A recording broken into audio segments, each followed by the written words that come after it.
महाराज की। श्री हनुमान जी महाराज की।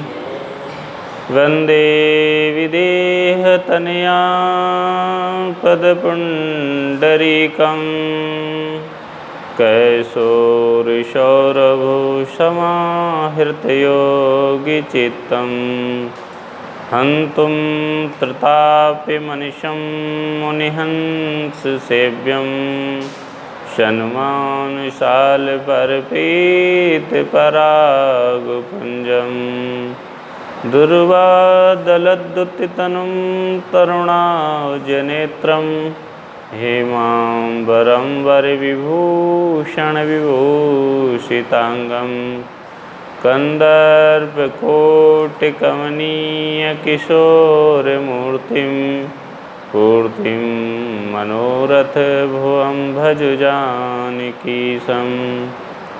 श्रीराम जय जय राम। श्रीराम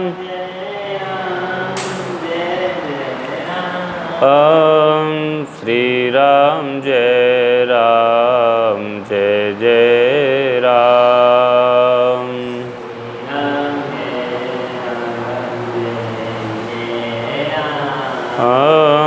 श्रीराम जय जय राम।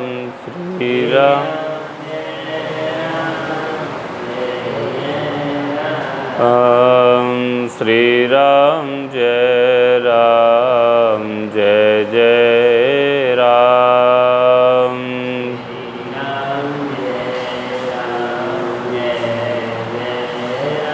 श्री सीताराम जी महाराज की जय। एक बार देव ऋषि नारद भगवान श्री हरि के समीप गए और कहने लगे, हे भगवान, मुझको सत्संग की महिमा बताइए। भगवान श्री हरि मुस्कराए और बोले, हे देव ऋषि, सत्संग की महिमा यदि आप जानना चाहते हो तो आगे जाओ। थोड़े आगे जाके आपको एक वृक्ष मिलेगा।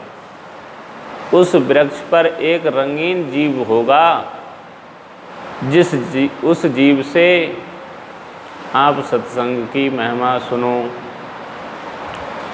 देव ऋषि नारद भगवान की आज्ञा को पाके कुछ आगे बढ़े। जब आगे जाके उस वृक्ष के पास पहुँचे तो उन्हें एक रंगीन जीव दिखाई दिया। जब रंगीन जीव से उन्होंने सत्संग की वार्ता की तो वो जीव, वो गिरगिट पेड़ से नीचे गिरा और तड़प के उसने अपने प्राणांत कर दिए। देव ऋषि नारद को बड़ा आश्चर्य हुआ और वो भगवान के पास आकर के सारे वृत्तांत को सुनाने लगे। भगवान ने कहा, हे देव ऋषि, अब आप अमुक धनवान व्यक्ति के पास जाओ। उसके यहाँ एक पिंजड़े में तोता है। उस पिंजड़े के तोता से सत्संग की महिमा सुनो। जब देव ऋषि नारद भगवान की आज्ञा पाकर के और तोता के समीप पहुँचे धनवान व्यक्ति के यहाँ, जब तोता से सत्संग की महिमा जाननी चाहिए तो तोता भी थोड़ी देर में अपनी आँखें बंद की और प्राण पखेरु उड़ गए। देव ऋषि नारद को बड़ा आश्चर्य हुआ और नारद जी डर गए। पसीना से लथपथ होकर भगवान के पास आए और भगवान को पुनः सभी वृत्तांत को सुना दिया। भगवान ने कहा, हे देवऋषि, अब आप फला राज्य में राजा के यहाँ जाओ, जहाँ अभी एक नवजात शिशु का जन्म हुआ है।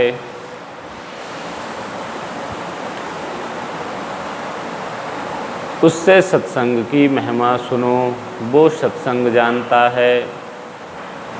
देवऋषि नारद कहने लगे, हे प्रभु, अभी अभी तो जीवों का मरण हुआ, अब कहीं सत्संग की चर्चा करते ही राज दरबार में जाने के बाद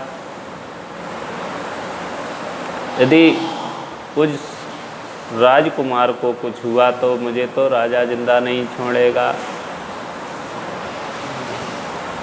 भगवान ने कहा, नहीं देवऋषि नारद, हम तुम्हें अभयदान देते हैं,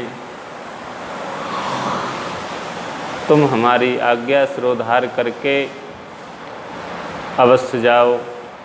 भगवान की आज्ञा को धारण करके देवऋषि नारद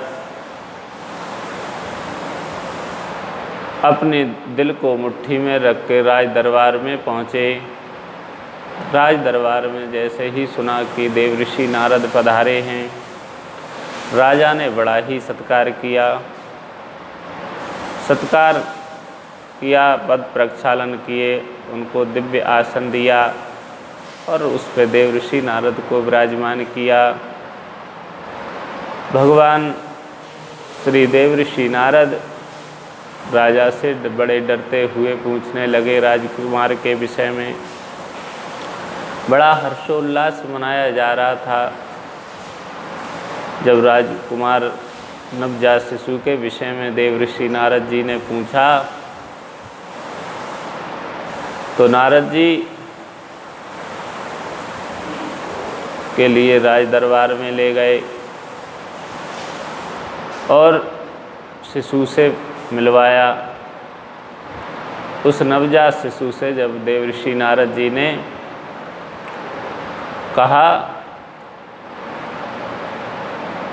हे राजपुत्र, कुछ सत्संग की महिमा सुनाओ,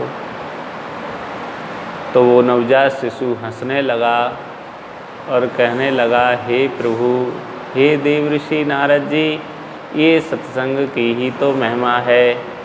जैसे चंदन अपनी सुगंध को नहीं जानता, जैसे अमृत अपने माधुर्य को नहीं जानता, वैसे ही आप भी अपने सत्संग की महिमा को नहीं जानते।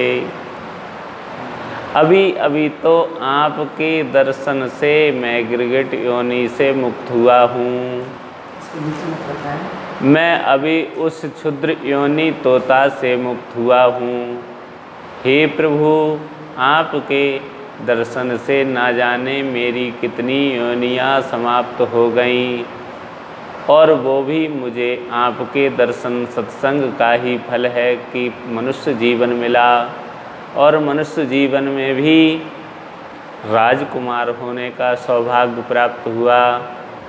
हे ऋषिवर, अब मुझे आप आशीर्वाद दीजिए, जिससे मैं अपने मानव जीवन के परम लक्ष्य को प्राप्त कर सकूं। भगवान देवऋषि नारद ने नवजात शिशु को आशीर्वाद दिया और बच्चा बड़ा प्रसन्न हुआ। तो संतों की महिमा या तो भगवंत की महिमा संत जन जानते हैं या उनके प्रिय भक्त जन जानते हैं।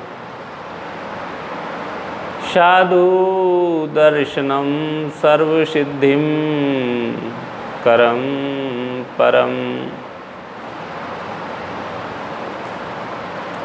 श्री सीताराम जी महाराज की जय।